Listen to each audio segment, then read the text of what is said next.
এরা কি জন্য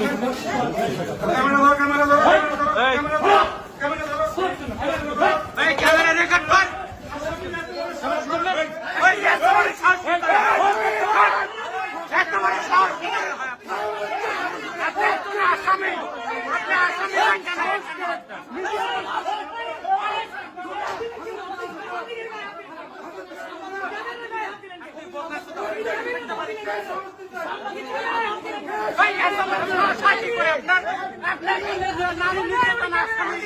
আসামি হয় কেন আপনি ক্যামেরা